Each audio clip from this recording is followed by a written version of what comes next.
Hello everyone, welcome back. Look at me doing another video so soon. Yes. Today I thought we would do a recommendations video for the Buzzwordathon book club hosted by Kayla at Books and Lala.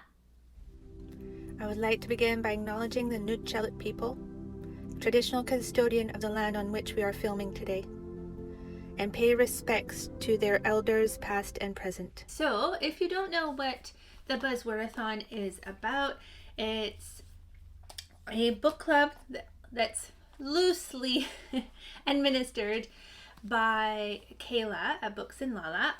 I'll link her explanation video down in the description, but it's basically every year it's a book club where every month there's a prompt or a theme, and it's based on the cover. So sometimes it's a word that has to be included in the title.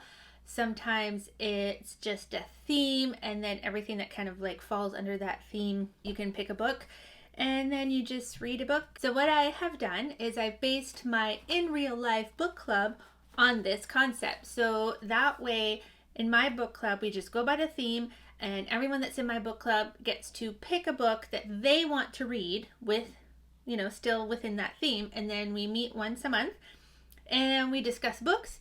And what this helps is you get to discover new books, and also it's making people read what they enjoy, because not everybody enjoys romance, not everyone enjoys fantasy, etc., etc., etc. And I don't want to force a book on my book club members and them not enjoying themselves, because really reading is about enjoyment. Now today I'm going to give you some suggestions for Buzzwordathon. So the theme for April is nature words. So anything that's like earth, tree, star, sea, water, river, you get the gist. So all of the recommendations and books I'm going to be showing you today falls under that theme with a nature word in the title. I'll try and do very quick synopses, but I will just say the books. So these are all books that I physically have, and of course there's tons of other stuff out there, but this is just to help you in case you need some inspiration. So the first set is books that I have read, or I'm in the middle of reading, or they're kind of like on my to be read pile that I've started reading and then didn't complete, whatnot. So let's start with The Name of the Wind by Patrick Rothfuss. I'm almost finished it. If you haven't heard about this book, it's a fantasy book about a warrior, sorcerer kind of thing that is sitting down at a tavern. In one day, he's describing kind of like his earlier life, and then there's a second book and a third book that hasn't been written, and we have no idea when it's going to come out, so be warned. Next one is People of the Earth by Michael Gear and Kathleen O'Neill Gear. So this is like pre-contact America, and it's just following indigenous communities and things like that. So these two authors are archaeologists, so their books are kind of based on archaeological finds and so on and so forth. They have a massive series of these, like People of the Wolf, People of the Sea, that kind of thing. So as a young person, I really enjoyed these books. Shadow of the Wind by Carlos Zafran. This is a book about a book where a young boy goes to kind of like a library of forgotten books. He's allowed to pick one book to save, and he reads the book and loves the book, and now he wants to read everything from the book's author. But mysteriously, all these books are starting to like disappear, and it's kind of like a mystery and that kind of stuff. Yeah. Wolf by Ryan Grode. I'm not finished this one either, but this is kind of a alternate history. So this is what if the Germans won the Second World War and this one woman's quest to try and kill Hitler. So it involves a motorcycle race. It's quite entertaining. There's a little bit of a twist in there that I wasn't expecting, but I know it's looks like, you know, I just need to finish it. Star Daughter by Shweta Thakrar. So this one is a Owl Crate special edition. Very nice. I tabbed a lot of it. So this is basically a daughter of a star that gets plucked by the star gods to come and compete in this kind of like battle. So each of like the star gods picks a human to like kind of battle it out and see now which star god is going to rule the next kind of millennia's kind of thing like that. So there was a lot of description of food in here that made me really hungry. But it was still entertaining. The Egg and Spoon by Gregory Maguire. So the best-selling author of Wicked. So this, I started reading it as well too, but I haven't finished it. And it's kind of based in Russia, and it's just a train, the SARS train that arrives in a little village, and it's following this little village girl, and that's as far as I got in the book. Under Heaven by Guy Gabriel Kay.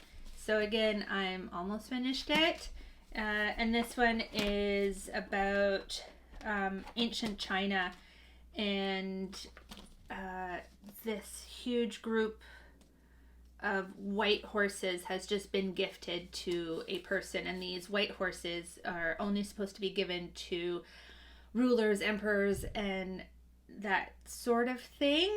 So for I think he's a general or something like that, to receive a large amount of these white horses goes against tradition, and now he's kind of like being pursued and trying to figure out why he was given this massive amount of horses and this big gift. So it's fantasy, kind of like historical fantasy.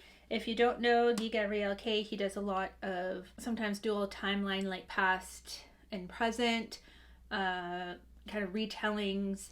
He also did the trilogy of the Fiona of Our Tapestry. It's kind of like a Lord of the Rings, but it's modern day people that got like sucked in to this fantasy world, and they're kind of trying to figure out how to save this world and so on. So it's a really good trilogy. Yeah, I quite enjoyed his writing. And then we have 3 graphic novels called Skyward. I believe I've read up to 2, but I haven't read the 3rd one yet.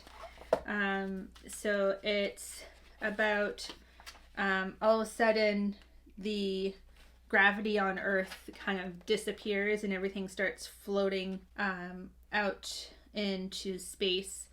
And and then it's kind of just the story of this girl.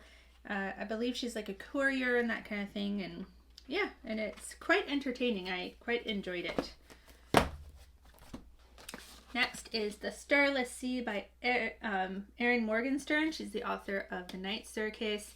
This one, I started reading it physically, and I was so confused because I really don't know what this book was about. It's very well written, very lyrical, very atmospheric. Like, I love the writing, but I have no idea what was going on in this book. So I eventually just switched to the audiobook, and it was a little bit easier, but it's kind of like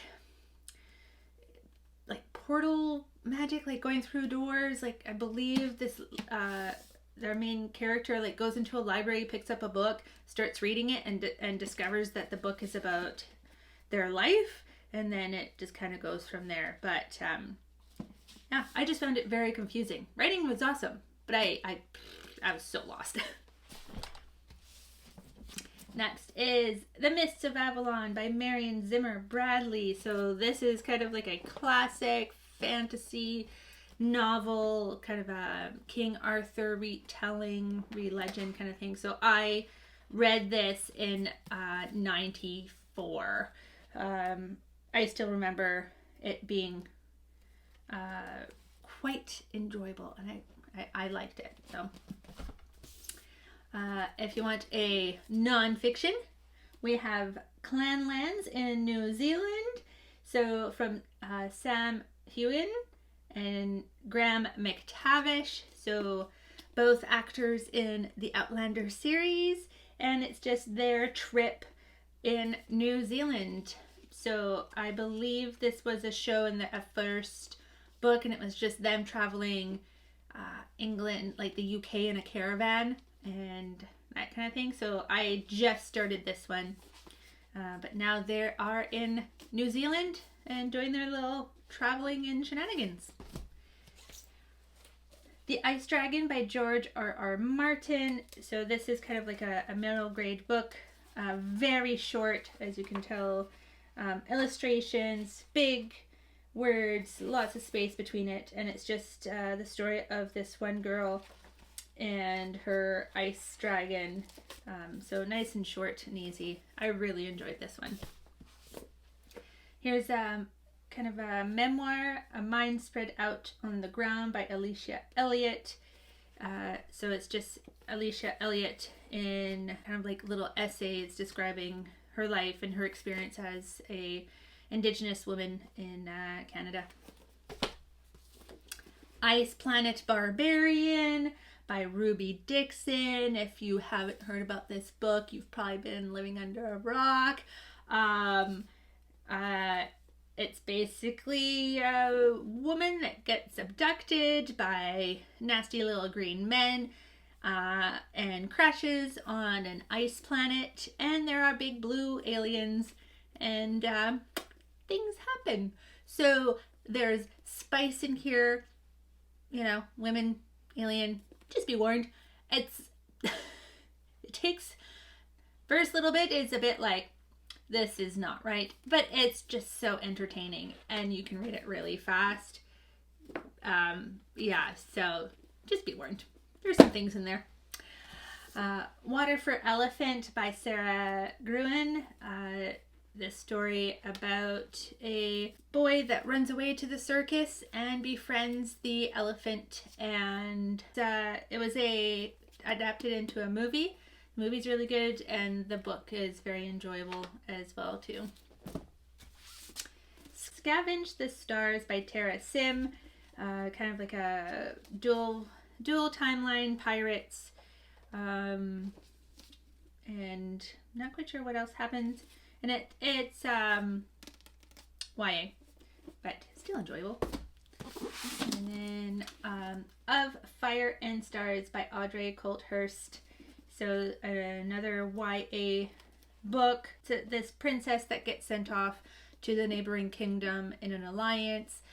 She has some magical powers, but the new kingdom that she's being married off to kind of poo-poo the thing, and they don't like magic, and so she has to suppress her magic and things like that. So it's kind of like a coming of age, self-discovery, that kind of thing.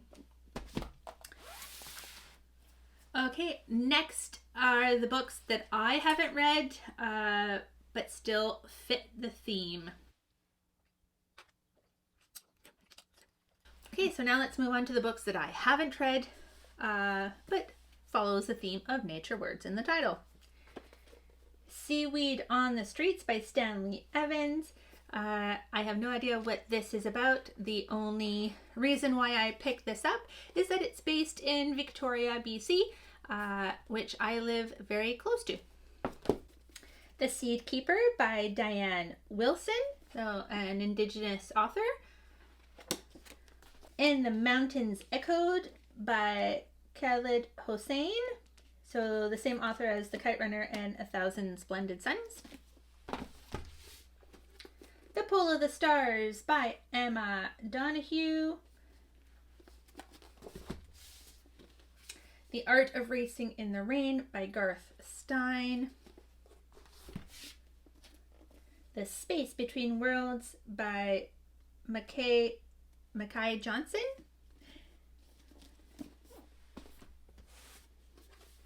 Midnight in the Garden of Good and Evil by John Berendt.